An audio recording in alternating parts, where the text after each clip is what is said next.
Mas Maksi tadi sudah disampaikan. Ya. Nah, kira-kira strategi bagi investor traders menyikapi kondisi seperti saat ini, kekhawatiran memang taper tantrum, kemudian adanya gejolak ekonomi, begitu kekhawatiran juga Ya. outflow dari investor asing di Indonesia dan secara umum negara-negara berkembang apabila memang nanti The Fed menaikkan suku bunganya begitu, meskipun banyak orang bilang kemungkinannya terjadi di tahun depan begitu, tapi kan seperti yang Anda katakan anginnya ini loh yang ngeri ini. Bagaimana Anda melihat?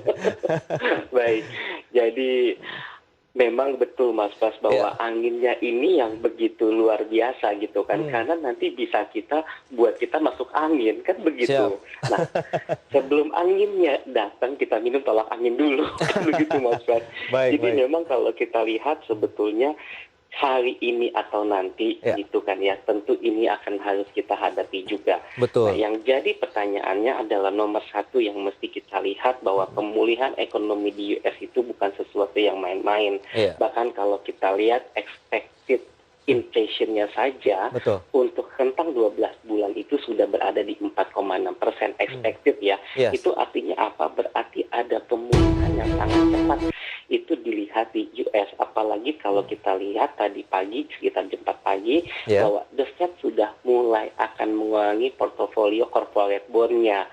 Meskipun dalam jumlah yang kecil dan mencegah tidak akan dampak terhadap pasar. Tapi kan ketika The Fed ingin mengurangi portofolio corporate bond-nya, itu artinya berarti The Fed sendiri suka apa nggak suka dia meyakini bahwa oh ternyata ekonomi pulih ya, Iya. dan pelan tapi pasti ini cukup kuat. Nah, ketika pengurangan portofolio corporate bond itu terjadi, tentu cepat atau lambat pun juga akan diikuti dengan bond treasury-nya.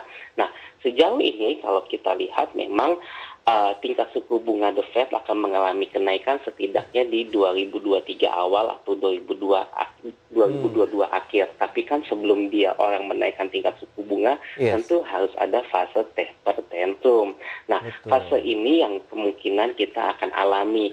Tapi katakanlah kalau misalkan fase itu bisa terjadi di tahun depan, setidaknya kita punya lebih bekal yang cukup kuat gitu Mas Bas untuk bisa menahan anginnya, kan Betul. begitu.